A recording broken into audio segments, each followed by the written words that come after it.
Hello everyone. ये है vector class 12 का क्लास 11 में ये जो पढ़े हैं पोजिशन, ये सब पहला चैप्टर जो स्ट्रेट लाइन मोशन में जो पढ़ते हैं हम, ये सब concept position displacement velocity acceleration ये सब हम पढ़े हुए हैं। किस में पढ़े हुए हैं? मोशन इन स्ट्रेट लाइन में पहले पढ़े हुए हैं, पहले चैप्टर में। ठीक है, ये तो हुआ था। ये है एक खाली वन डायरेक्शन के लिए है। ठीक, वन डायरेक्शन में पढ़े हुए थे। अब आगे इस कॉन्सेप्ट यूज करने के लिए हम 2D मोशन या 3D मोशन, 2D बोले तो प्लेन मोशन, और 3D बोले तो स्पेस वाला। लेकिन मेन हम पढ़ते हैं 2D, तो 2D में ज़्यादा फोकस करना। ये खाली वन डायरेक्शन के लिए है जो हम पहले पढ़े हुए थे। अब इसी कॉन्सेप्ट को यूज करने के लिए, किसमें यूज करने के लिए? 2D मोशन में यूज करने के लिए या 3D मोशन में यूज करने के लिए हम एक क्वांटिटी यूज करते हैं, वेक्टर। ठीक है, ये सब कॉन्सेप्ट को यूज करने के लिए किसमें 2D और 3D में हम वेक्टर पढ़ते हैं। अब जानेंगे वेक्टर क्या यूज होता है क्या नहीं। वेक्टर में मैग्नीट्यूड और डायरेक्शन दोनों आता है। ठीक, और अच्छे से देखते हैं अभी, ये याद रखे रहना। अब देखो, अब मोशन ऑफ प्लेन को डिस्क्राइब करने के लिए, उस मोशन को अच्छे से डिस्क्राइब करने के लिए दो डायरेक्शन में 3D यूज नहीं कर रहे हैं, इसलिए हम 2D ले रहे हैं। तो ये मोशन प्लेन में आप लोग के कोर्स में 2D ज़्यादा इंपॉर्टेंट है। 2D मोशन में पूरा कहानी चेंज हुआ है, पूरा कहानी इसी पे है डिपेंड। ठीक है, तो 2D मोशन नहीं करना।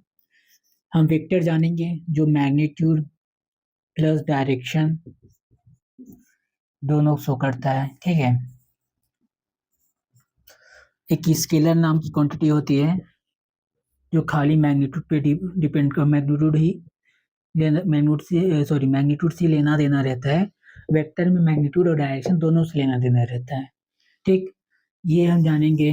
ठीक, इससे क्या काम आएगा, कैसे ऐड करते हैं, कैसे सब्सट्रैक्ट करते हैं, मल्टीप्लाई करने से वेक्टर में क्या होता है, अगर कोई भी नंबर को, रियल नंबर को वेक्टर से मल्टीप्लाई कर देंगे तो उसका रिजल्ट क्या निकलेगा, ये हम जानेंगे आगे। ठीक, अभी तो नहीं जानेंगे, थोड़ा टाइम बाद जानेंगे इसको।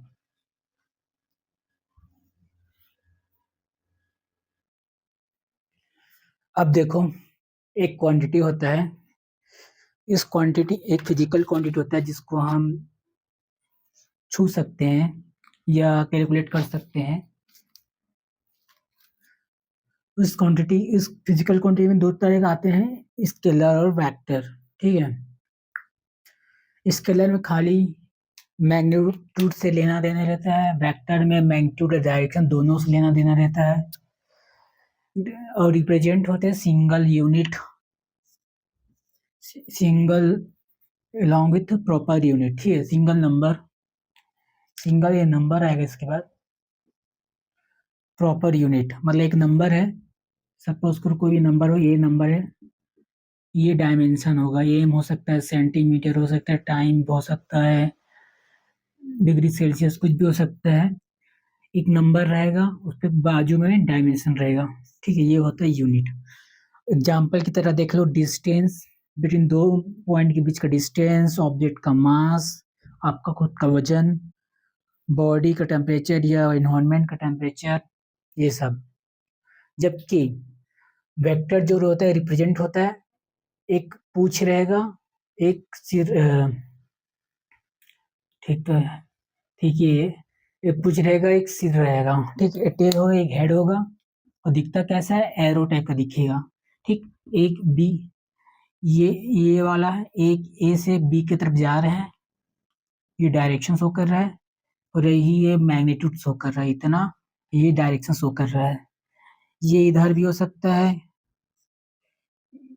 ये ऊपर भी हो सकता है, ये नीचे भी हो सकता है, ये तिरछा भी हो सकता है, ये इधर इधर भी हो सकता है, अपोजिट डायरेक्शन में इधर भी हो सकता है, इधर भी हो सकता है। बस ये डायरेक्शन शो करता है, ये इधर जा रहा है, ये इधर जा रहा है, ये वेस्ट जा रहा है, ये साउथ जा रहा है, ये नॉर्थ जा रहा है, ये दोनों के बीच में जा रहा है, ये दोनों के बीच जा रहा है, ये रिप्रेजेंट करता है। ये स्टार्टिंग पॉइंट है, ये ये एंडिंग पॉइंट, ये फिनिशिंग पॉइंट जहाँ उसको जाना है, जिस तरफ जाना है।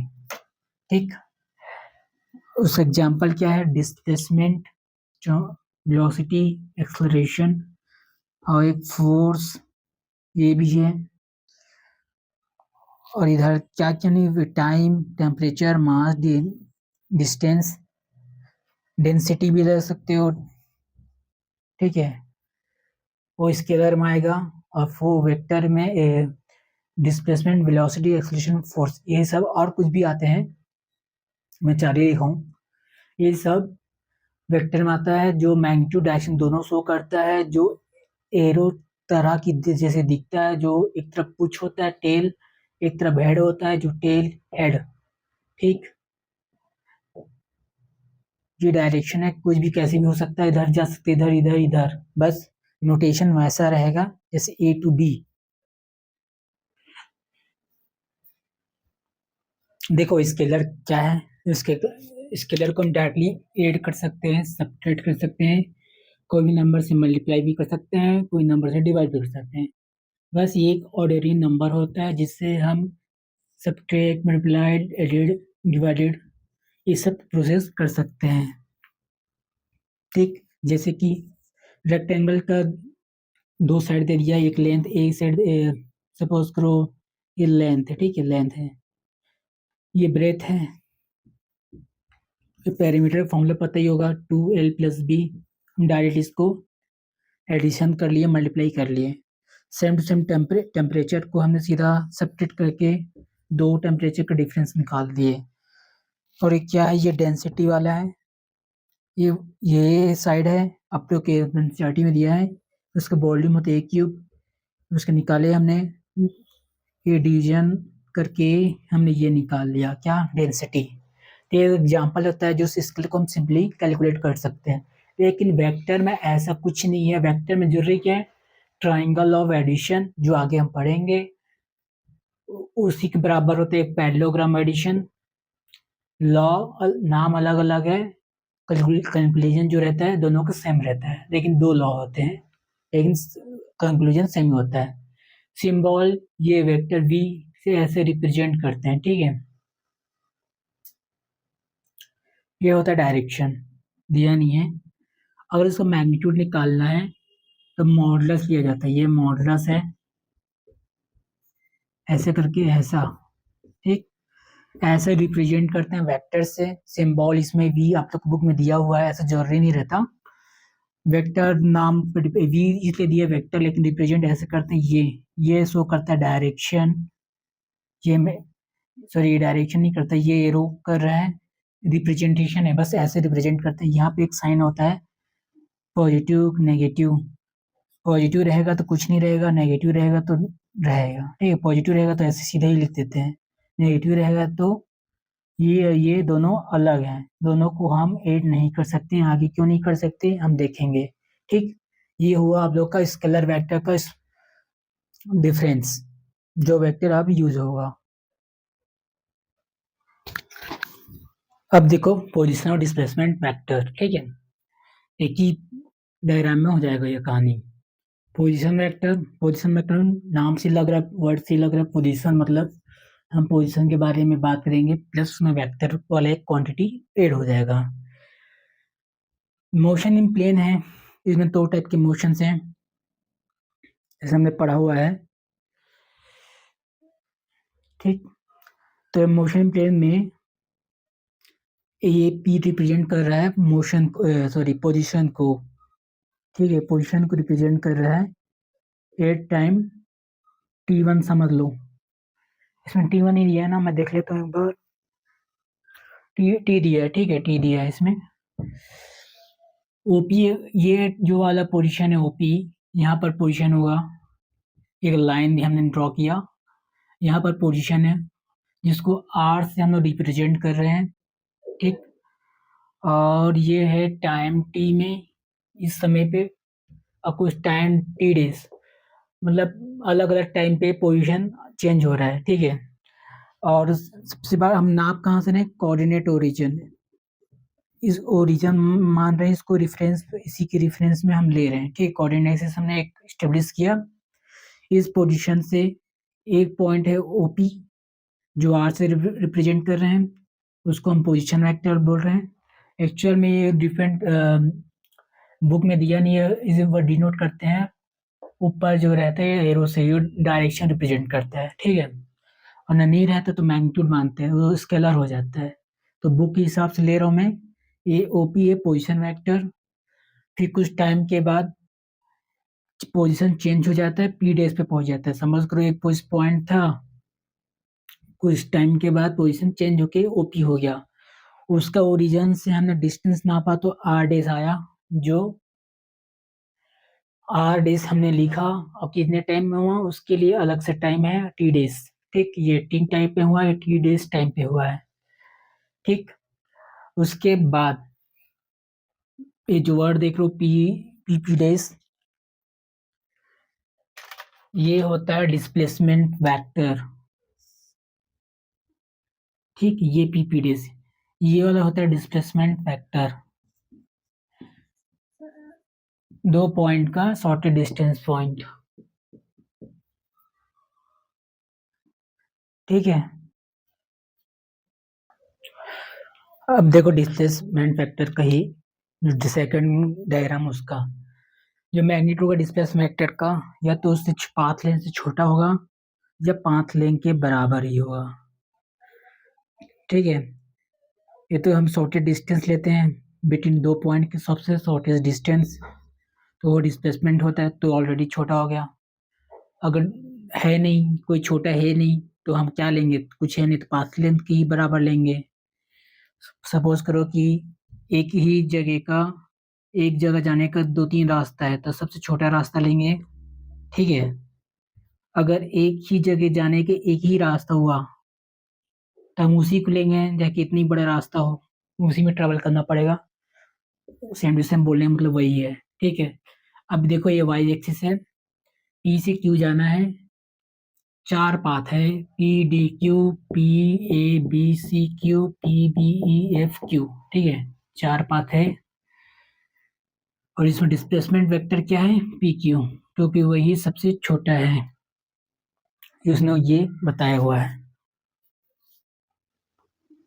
अब देखो हम पढ़ेंगे इक्वलिटी ऑफ वेक्टर। दो वेक्टर की इक्वल कब होता है, जब दोनों का वेक्टर मैग्नीट्यूड, डायरेक्शन दोनों इक्वल हो। ठीक है, दोनों इक्वल होना चाहिए, तभी वेक्टर एक दूसरे के इक्वल होते हैं। जैसे कि जो ओ देख रहे हो, ये पैरेलल है, ओ पी पैरेलल है क्यू एस की, यही को इसी ओ अगर क्यू से कोइंसाइड कर जाए, ओ क्यू की जगह आ जाए, पी एस की जगह चले जाए, तो दोनों एक ही लाइन में दिखेंगे, ऐसा दिखेंगे सेम सेम, पी एस और ओ क्यू ऐसा दिखे तो मतलब वेक्टर है, दोनों इक्वल है, दोनों का डायरेक्शन सेम है, दोनों का मैग्नीट्यूड सेम है। अब इसमें क्या है, ओ ए तो सेम ही, ओ डेस पी डेस सेम ही है। ठीक है, लेकिन इसमें जो ये है ओ डेस और क्यू डेस, ये दोनों का जब ऐसा मिलाओगे तो एक ऐसे जा रहा है, एक ऐसे जा रहा है, ये ओ डेस है पी, और क्यू डेस एस डेस। ये दोनों का जो टेल को, ये जो टेल है ये दोनों का जब मिलाओगे तो कुछ ऐसा बनेगा। ठीक है, ओ डेस क्यू डेस ऐसा बनेगा, एक दूसरे बीच में कुछ एंगल बनाएंगे इन लोग, तो इन लोग का डायरेक्शन तो इक्वली है। अगर तुम इसका इस समय तो दोनों का मैग्नीट्यूड हमने इक्वल रख दिया है, अगर मैग्नी तो इस समय का मैग्नीट्यूड दोनों का इक्वल है, लेकिन डायरेक्शन जो है एक दूसरे से डिफरेंस है, तो दोनों वेक्टर इक्वल नहीं होंगे। और दोनों का डायरेक्शन भी इक्वल कर दोगे, एक डायरेक्शन इक्वल कर दिए, एक छोटा बन गया, जैसे ए डेज, ए और बी बनाया हमने, उसी डायरेक्शन में एक और कर दिए पी और क्यू। एक का मैग्नीट्यूड ए डेज है, ए है, एक का मैग्नीट्यूड, सॉरी चलो, एक का मैग्नीट्यूड एक्स है, एक का मैग्नीट्यूड वाई है। जो ये जो लंबाई शो करता है ना, ये लंबाई शो करता है, ये डिफाइन करता है मैग्नीट्यूड।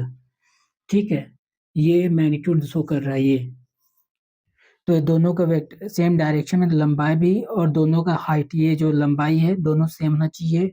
वो डिफाइन करता है मैग्नीट्यूड को, वो शो करता है मैग्नीट्यूड को, और डायरेक्शन तो पता ही है। तो इस केस में क्या हुआ है, मैग्नीट्यूड तो सेम ही रख दिए हैं लेकिन डायरेक्शन अलग अलग है, क्योंकि हमने जब इन लोग कॉन्साइड किया तो एक दूसरे ऊपर इन लोग ओवरलैप नहीं किए, इसमें ओवरलैप कर किए हैं। देखो एक दूसरे पर आए हैं, एक दूसरे पर सटे हुए हैं। इसमें एक दूसरे पर नहीं सटे हुए हैं, कुछ एंगल बना रहे हैं एक दूसरे से, लेकिन इसमें मैग्नीट्यूड इक्वल है। इसी केस में जैसे बताया कि एक वेक्टर सट भी जाए, एक दूसरे पर ओवरलैप हो जाए, लेकिन एक वेक्टर दूसरे से छोटा है, तो ये भी वेक्टर इक्वल नहीं है, क्योंकि मैग्नीट्यूड इक्वल नहीं है। अब देखो multiplication of vector by real number. ठीक है, एक वेक्टर लिया हमने, उससे हमने मल्टीप्लाइड कर दिया, ये मैग्नीट्यूड रिप्रेजेंट कर रहा है क्योंकि ये मॉडुलस है। ठीक है, ये मॉडुलस है, मॉड हटेगा, ये तो पॉजिटिव है क्योंकि हम पॉजिटिव लिया है। ठीक, तो ये तो हट गया, पॉजिटिव है तो उसे, अब इस पे ही आएगा मॉड। अगर हमने लैम्डा को 2 रख दिया और पहले ए था, और लैम्डा अब 2a हो गया, पहले ये था, ठीक है, पहले ये था और थोड़ा टाइम बाद हमने मल्टीप्लाई करने के बाद 2 हो गया आफ्टर मल्टीप्लिकेशन। ठीक है, मल्टीप्लिकेशन बाय 2, 2 से इंटू करने के बाद इस मैग्नीट्यूड जो लेंथ है ये जिस बताया था ये, वो बढ़ गया। ठीक, डायरेक्शन सेम है लेकिन मैग्नीट्यूड अलग है। सेम टू इसमें ए है, अगर लेमडा को तुम 0 से छोटा ले लो, लेमडा को मान लो -1 ले लो, तो डायरेक्शन जो पहले इधर था वो जस्ट अपोजिट हो जाएगा, जैसे ये हुआ है। ठीक है, अगर ये माइनस होगा, अगर -1.5 लेगा तो मैग्नीट्यूड बढ़ जाएगा और डायरेक्शन अपोजिट हो जाएगा। ठीक, ये होता है अंतर दोनों में, मल्टीप्लाई करने से क्या क्या से क्या हो जाता है।